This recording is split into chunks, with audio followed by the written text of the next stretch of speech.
What's going on, guys? My name's Sam with Wiki, and this is Going Nuclear, a series where I show off some nuclear gameplays in Black Ops 2, aka 30 gun streak, and give you guys some tips and tricks along the way. Sometimes this series features challenge types of gameplays, like getting a nuclear medal in sharpshooter, or getting a nuclear medal with the default class setup, or even getting a nuclear medal and 100 plus kills in the same game, which, by the way, that is going to be the next episode of this series. But other times I focus more on helping you guys get better at the game and better at getting nuclear medals. Today is going to be all about the light machine guns.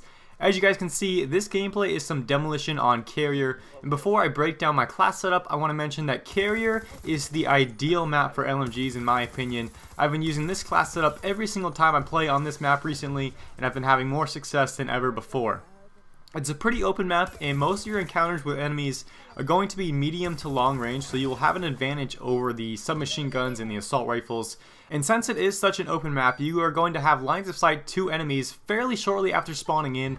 Obviously, it's going to differ and depend on what game type you're playing, but that's really a good thing because the downside to light machine guns is the slow speed at which you run at when using them. As you guys can see just to the right of the gameplay, I am using the LSAT with Quick Draw, Suppressor, and Stock. My perks are Ghost, Scavenger, Toughness, and Dexterity. So like I was just saying, the only downside to light machine guns are how slow they are. Not only just how slow your character moves, but also how slow the aim down sight time is and how slow you raise your gun after sprinting. So to counter this, I have Quick Draw and Dexterity, and then Stock as well. I'll talk more about Stock, the Stock attachment in a second, but I wanted to first talk about the perk 1 slot. In this gameplay, I just happen to have Ghost on, but I often switch it up between Ghost, Flak Jacket, and Lightweight, just depending on the map and the situation and the game type, and even how good my enemies are or how good I think they're going to be, if they're going to be good enough to put up UAVs or not. So other than that, I've been sticking with this exact same class setup for the past couple of weeks, besides that perk 1 that I like to mix up every once in a while. And I've had a lot of success with this gun. I've gotten a couple nuclears, a couple 100 pluses. I'm having so much fun with this class setup, and I think that the LSAT is the best LMG, but if there's another one that you prefer, go ahead and throw that on there with the rest of this class if you want. I know the MK48 is also a very good gun. Personally, I haven't used the other two LMGs nearly as much as I've used the LSAT and the MK48, but they seem to be pretty decent weapons, and I've heard and seen other people have success with those LMGs as well.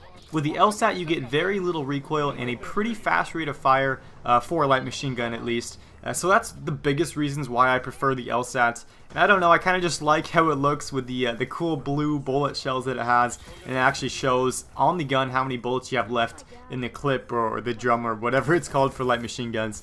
So basically, I'm just trying to say that this class is not just a really good light machine gun class, but it's a really good class setup for Black Ops 2, period.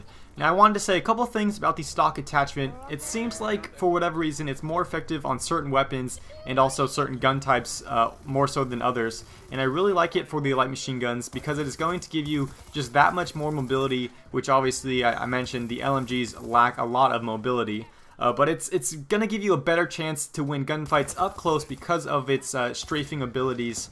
You might catch someone off guard with that fast strafe ability, especially if if they're using a light machine gun or assault rifle up close. You're actually going to be able to win some of the gunfights, even though you're using a slower weapon with a slower rate of fire and a slower aim down sights and all that stuff. With this stock, you just aim down sights and move. I would suggest only moving in one direction. Some people like to go right, left, while they're strafing with the stock attachment.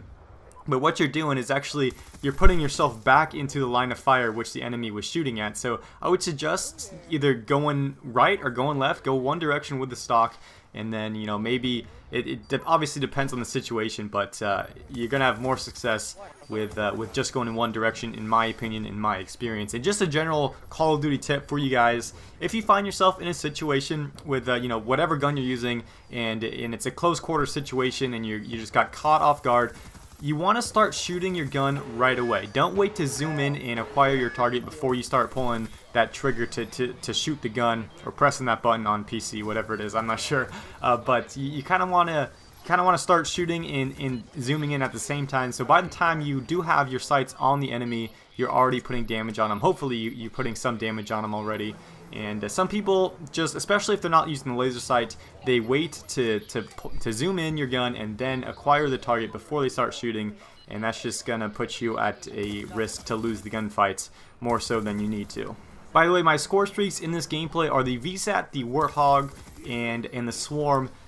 Normally I wouldn't use the Warthogs in a 6v6 game, but on this map they usually do pretty well, so I just wanted to mix it up a bit, and they got the job done, so I got to my Swarm a couple different times. This gameplay is just about wrapped up. I actually went on a 41 gun streak in this game before getting shot in the back by a guy that spawned behind me, unfortunately. I was on a 71 kill streak as well when he killed me. But that's the end of this gameplay. Final score is 86-3. Before this video wraps up, I got to give a shout out to XRedRobinHD. That is his YouTube channel name. He was the first one to get a nuclear medal in sharpshooter and send it to me. I said I'd give a shout out if anyone did that, or the first person to do that. So there you go.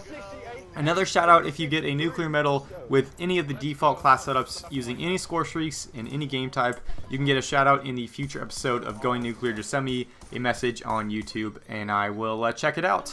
That's the end of the gameplay. Hope you guys enjoyed. If you did, make sure to blow up that like button and check out my channel in the description below. Thanks for watching. Roll out.